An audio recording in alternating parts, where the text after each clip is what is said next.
Coverings எல்லாருக்கும் வணக்கம். Welcome to Kaveri பிஸ்னஸின் குரு பார்வை. இன்றைக்கி என்ன விஷயம் அப்படின்னா ஜென்ரலான ஒரு மேட்டர் தான். அதாவது சீனாவில் கொரோனா பரவுது அப்படிங்கிற ஒரு அச்சம் எல்லாருக்குமே இருக்குது. அது இருந்த உடனே அது இந்தியன் ஷேர் மார்க்கெட்லேயும் ரெஃப்ளெக்ட் ஆக ஆரம்பிச்சிருக்கு.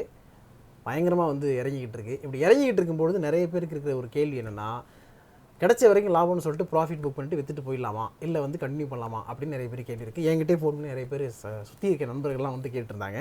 அந்த கேள்வி குருஜிட்ட கேட்கும்போது அவர் அதுக்கு வேறு மாதிரி நம்ம ஒரு பிளான் சொல்லுவோம் அப்படின்னாரு. அதுக்காக தான் இன்னைக்கு குருஜியை கூப்பிட்டுருக்கேன். So let's welcome. Right. So Nifty Sensex ரெண்டுமே டவுன் ஆகுது. இன்னும் கொஞ்சம் நாளைக்கு அதுவும் அமெரிக்காவில் ரெசன் வர மாதிரி இருக்குது. ஸோ இந்தியாவில் அந்த பாதிப்பு கொஞ்சம் இருக்கும் அப்படிங்கிறாங்க. அப்படி இருக்குங்கிறதுனால நிறைய பேருக்கு ஒரு பயம் ஏற்பட்டிருக்கு. இப்போ கண்டினியூ பண்ணுறது நல்லதா, இல்லை கிடைச்ச வரைக்கும் லாபம்னு விற்றுட்டு வந்துடுறது நல்லதா அப்படின்னு நிறைய பேருக்கு அந்த கேள்வி இருக்குது. இதுக்கு என்ன ஆன்சர் பண்ணுறீங்க, என்ன சொல்யூஷன் கொடுக்குறீங்க? சொல்யூஷனில் ஒரு தாட், ஒரு திங்கிங், ஒரு ரிசர்ச் ரிப்போர்ட், இது ரெண்டையும் அப்படியே நம்ம வியூவர்ஸ்க்காக ப்ரெசென்ட் பண்ணலான் இருக்கேன். ஃபஸ்ட்டு நமக்கு எல்லாம் குருவாக இருக்கிறது யார்? Warren Buffett. அவர் ஒன்று சொல்லியிருக்காரு. ஒரு ஷேர் வாங்கும்போது, ஒரு கம்பெனியோட ஷேர் வாங்கும்போது அந்த ஷேருன்னு அதை பார்க்காதீங்க. அது உங்களுக்கு பிடிச்ச பிஸ்னஸை வாங்குறேங்கிற இது நினப்பு உங்களுக்கு இருக்கணும். ஏன்னா you are buying a business அப்படிங்கிறப்ப அது ஏறினா என்ன, இறங்கினா என்ன, இன்றைக்கி ஏறுது நாளைக்கு ஏறுது அப்படிங்கிறத பார்க்குறதுக்காங்களே. ஏன்னா நீங்கள் அனலைஸ் பண்ணிடுறீங்க அந்த பிஸ்னஸை. உங்களுக்கு நல்லா ஃபெமிலியர் ஆகிடுது அந்த பிஸ்னஸை. அப்புறமேல் தான் போய் அதை பணத்தை அதை இன்வெஸ்ட் பண்ண போகிறீங்க. அதில் அப்படி இருக்கும்போது ஏன் இந்த மாதிரி சிச்சுவேஷனுக்கு பற்றி நம்ம கவலைப்படணும்? இது நடந்துக்கிட்டே தான் இருக்கும் இந்த மாதிரி ஒரு event. Sometime black swan event மாதிரி கூட அது போகலாம். பட் இருந்தாலும் இதை பற்றி பார்க்குறதா இருந்தால் நம்ம ஷேரில் இன்வெஸ்ட் பண்ணாமல் இருக்கிறது தான் பெட்ரு. ஓகே, அப்படி தான் நான் சொல்லுவேன்.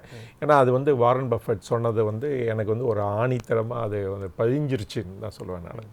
ஆனால் இதை பற்றி கவலைப்பட வேணாம். இதுதான் ஃபஸ்ட்டு.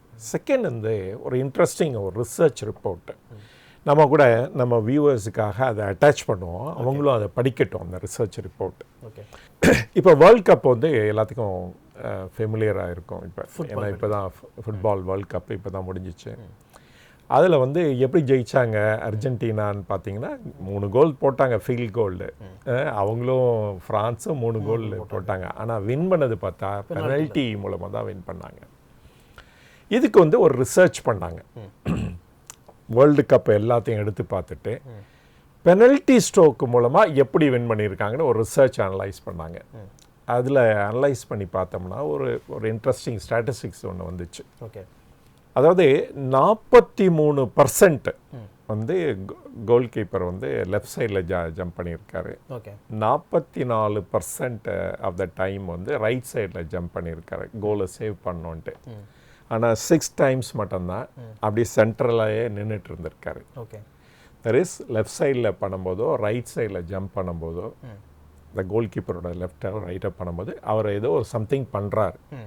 ஆனால் நடுவிலே நிற்கும் போது அவர் எதுவுமே பண்ணுறதில்ல. அதுதான் லோவஸ்ட்டாக இருக்குது. இதை வச்சு அனலைஸ் பண்ணி பார்த்தாங்க. பார்த்தா பேலன்ஸ் 15% தான் அன்சக்ஸஸ்ஃபுல்.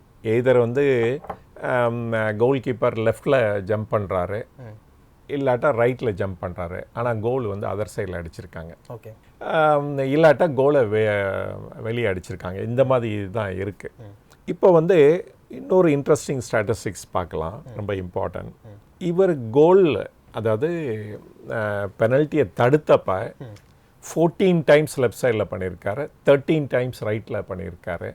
ஆனால் 33% ஆஃப் த டைம் அவர் சென்டர்லேயே நின்றுருக்கார். ஓகே.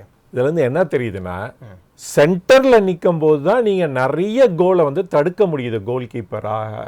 தட் இஸ் ஒன்றுமே செய்யாமல் இருக்கிறப்ப தான் நீங்கள் கோலை தடுக்கிறீங்க நிறைய டைம், ரதர் தென் லெஃப்டோ ரைட்டோ மூவ் பண்ணால். நம்ம ஷேர் மார்க்கெட் இதே மாதிரி தான் நான் ஃபீல் பண்ணுறேன். அதாவது லெஃப்ட் சைடில் மூவ் பண்ணும்போது ஏதோ சம்திங் பண்ணுறாரு, ரைட் சைடில் மூவ் போது ஏதோ சம்திங் பண்ணுறாரு, ஆனால் சென்டரில் நிற்கும் போது ஒன்றுமே பண்ணுறதில்ல. ஓகே.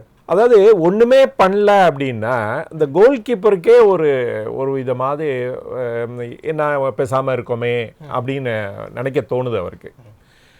அதே மாதிரி பார்க்குறவங்க ஃபேன்ஸ் இருக்காங்களே, ஸ்டேடியத்தில் இருக்க ஃபேன்ஸும் என்னடா அந்த கோல் கீப்பர் யூஸ்லெஸ் ஃபெலோவாக இருக்கான், ஒன்று கூட எஃபர்ட் கூட எடுக்கல அப்படின்னு நினைக்கிறாங்க.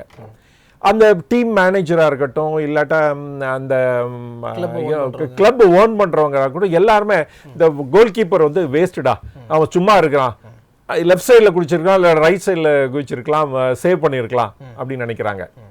இதனாலேயே இந்த கோல் கீப்பர் ஏதோ ஒன்று பண்ணணுங்கிறது பண்ணிட்டு இருக்காருன்னு தான் தெரியுது. ஆனால் சும்மா இருந்தாலே 33% ஆஃப் டைம்ஸ் வந்து you'd have saved goal. But ஏதோ ஒன்று பண்றதுனால அந்த சான்சஸ் மிஸ் பண்றாரு. அதுதான் இந்த ரிசர்ச் ரிப்போர்ட்ல தெரியுது. இது வந்து நம்ம ஷேர் மார்க்கெட் ரொம்ப ரிலவெண்ட் நான் நினைக்கிறேன்.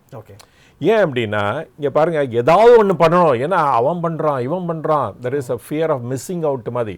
ஏன் ஷேர் மார்க்கெட்டில் உள்ளே வந்தோம், ஏன்னா அவன் வாங்குறான் இவன் வாங்குறான், எய்த்த வீட்டில் வாங்குறான், பக்கத்து வீட்டில் வாங்குறான், என் ஃப்ரெண்டு வாங்குறான், என் தங்கச்சி வாங்குறான், என் தம்பி வாங்குறான், ஏன் நான் வாங்கக்கூடாது அப்படின்னு நிறைய பேர் உள்ள என்ட்ரு பண்ணுறோம்.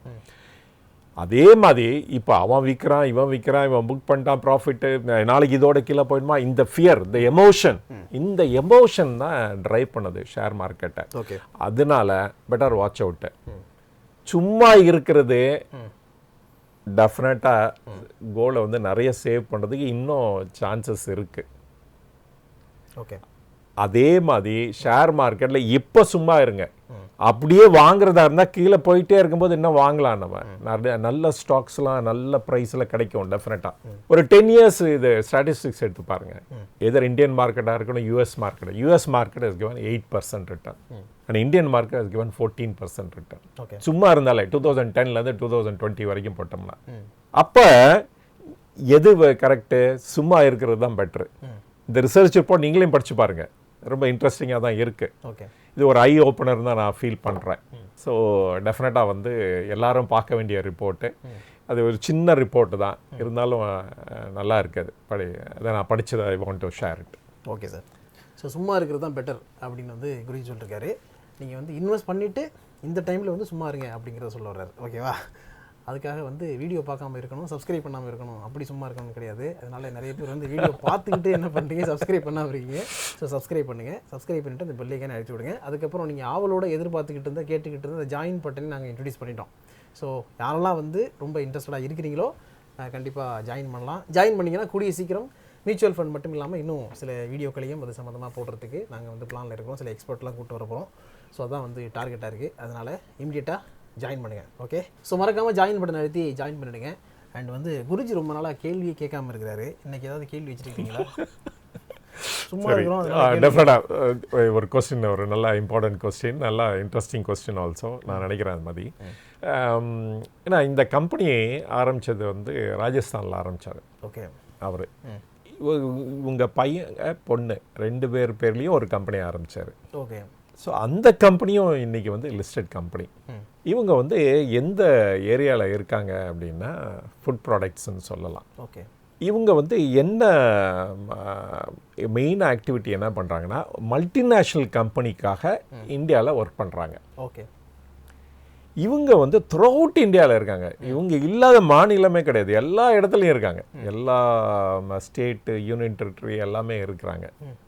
2 பேரும் லிஸ்டட் கம்பெனி தான் ரன் பண்ணிட்டு இருக்காங்க. ஓகே, அவங்கவுங்க பேர்லேயே இருக்கு, அந்த மெயின் பர்சனோட பேர்லேயே அந்த கம்பெனி இருக்கு. ஓகே, பொண்ணு பேர்லேயும் பையன் பேர்லேயும் இருக்கு. ஆமாம். ஓகே, நம்ம எந்த கம்பெனி பற்றி பேசுகிறோம்? சரி, பயங்கரமாக டிஸ்ட் பண்ணி விட்றாரா? சரி, யோசிங்க. யோசிச்சுட்டு இந்த கேள்விக்கான ஆன்சரையும் வந்து அப்படியே கமெண்ட் செக்ஷனில் சொல்லுங்கள். ஸோ இந்த வீடியோ உங்களுக்கு யூஸ்ஃபுல்லாக இருக்கும்னு நினைக்கிறேன். அப்படி இருந்துச்சுன்னா நிறைய பேருக்கு ஷேர் பண்ணுங்கள். புதுசாக காவேரி பிஸ்னஸ் சேனலை பார்க்க வந்துருந்தீங்கன்னா, இல்லை வந்து ரொம்ப நாளாக பார்த்துக்கிட்டு ஏற்கனவே சொன்ன மாதிரி பார்த்துக்கிட்டே இருக்கிறேன், நான் வந்து சப்ஸ்கிரைபே பண்ணாமல் இருந்தீங்கன்னா சப்ஸ்கிரைப் பண்ணி விட்டுருங்க. ஓகேவா?